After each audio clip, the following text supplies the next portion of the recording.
नमस्कार दोस्तों, मैं हूं पूजा कुमारी। तो चलिए जानते हैं राजस्थान की 50 फटाफट खबरों को 10 मिनट में। उससे पहले आप इस वीडियो को कहां से देख रहे हैं कमेंट में जरूर बताएं।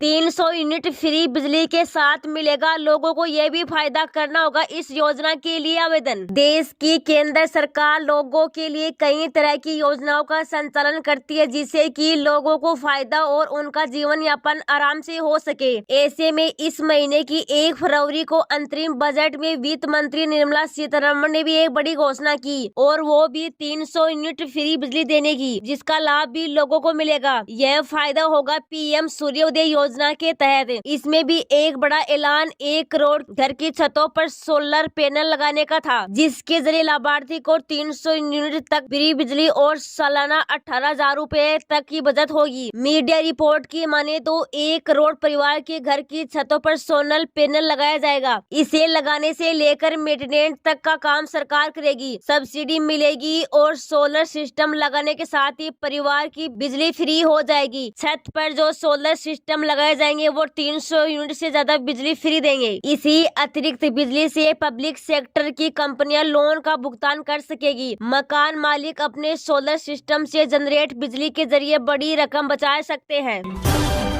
सीएम भजनलाल शर्मा ने फिर लिया एक्शन, भ्रष्ट कार्मिकों के पेंशन और वेतन वृद्धि पर रोक। राजस्थान के मुख्यमंत्री भजनलाल शर्मा जब से प्रदेश के सीएम पद को संभाला है, उन्होंने साफ कहा कि भ्रष्टाचारियों को किसी भी हालत में बख्शा नहीं जाएगा। इसके लिए वह पूरे राज्य में अलग अलग विभागों में अधिकारियों को निरीक्षण और रिपोर्ट पेश करने का आदेश दिया है। वहीं सीएम भजनलाल शर्मा खुद भी कई विभागों का औचक निरीक्षण कर चुके हैं। इसमें स्वास्थ्य विभाग, प्रशासनिक विभाग समेत कई अन्य विभाग शामिल है। इस बीच सीएम भजनलाल शर्मा ने भ्रष्ट कार्मिकों के खिलाफ कार्रवाई करने का आदेश दिया है। भजनलाल शर्मा जहां अच्छे काम कर रहे हैं, कार्मिकों को तोहफा दे रहे हैं।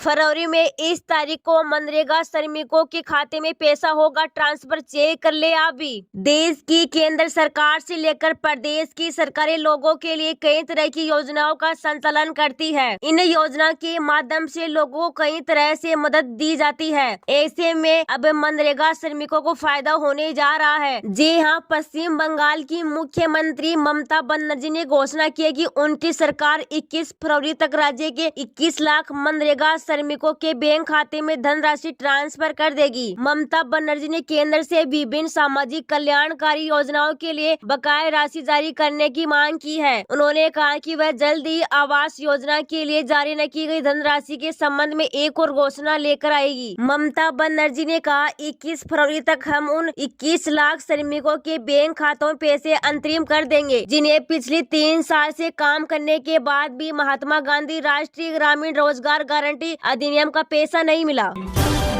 पीएम मोदी ने किया दावा, हमारे तीसरे टर्म में भारत तीसरी बार अर्थव्यवस्था बनकर उभरेगी। प्रधानमंत्री नरेंद्र मोदी ने लोकसभा में अपने संबोधन में देश को तीसरी सबसे बड़ी अर्थव्यवस्था बनाने की गारंटी दी। उन्होंने तीसरे टर्म को लेकर दावा किया और इसके साथ कहा कि तीसरे टर्म में हम अपने देश को तीसरी बड़ी अर्थव्यवस्था बनाएंगे। वहीं पीएम मोदी ने विपक्ष पर जमकर निशाना साधा। उन्होंने एक बार फिर जवाहरलाल नेहरू के भाषण के जरिए कांग्रेस पर निशाना साधा। प्रधानमंत्री नरेंद्र मोदी ने लोकसभा में कहा कि ये मोदी की गारंटी है, हमारे तीसरे टर्म में भारत तीसरी बार अर्थव्यवस्था बनकर उभरेगी। वहीं उन्होंने कहा कि देश के लिए सरकार की भूमिका क्या होती है वह युवाओं को बताना चाहता हूं। उन्होंने कहा, 2014 में जो अंतरिम बजट आया था, उन्होंने पेश करते हुए उस समय के वित्त मंत्री ने जो कहा था बताता हूँ।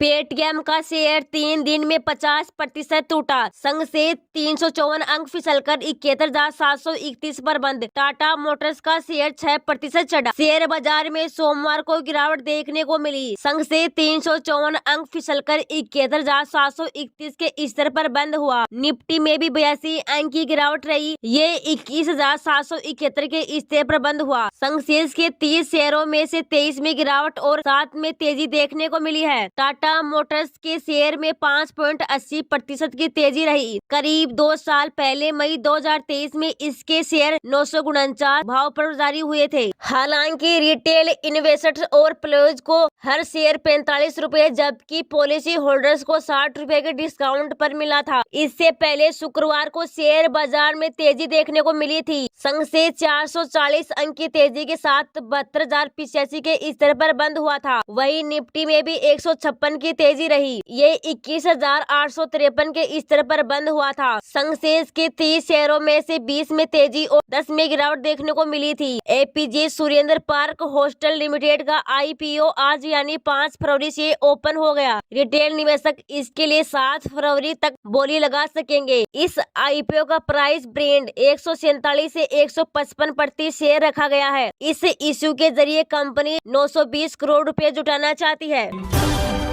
ईआरसीपी के बाद यमुना जल समझौते के ओमियो की जगी आज पानी का इंतजार। 5 राज्यों के बीच 1994 में हुई यमुना जल समझौते के बाद यमुना का पानी झुंझुनू जिले और चूरू जिले के राजगढ़ ब्लॉक लोगों की प्यास बुझाने और सिंचाई में उपयोग लाने का दावा समझौते के 30 साल बाद भी कागजों में सिमटा है। जबकि यहाँ भूमिगत लाइन से यमुना का पानी लाने की फिजिबिलिटी रिपोर्ट से लेकर डीपीआर बनाई जा चुकी है। वहीं झुंझुनू में गांव-गांव में अब धरने पर बैठे किसानों का मानना है कि केंद्र, हरियाणा और राजस्थान में भाजपा की सरकार होने से समझौते के अनुसार झुंझुनू को यमुना पानी देगा।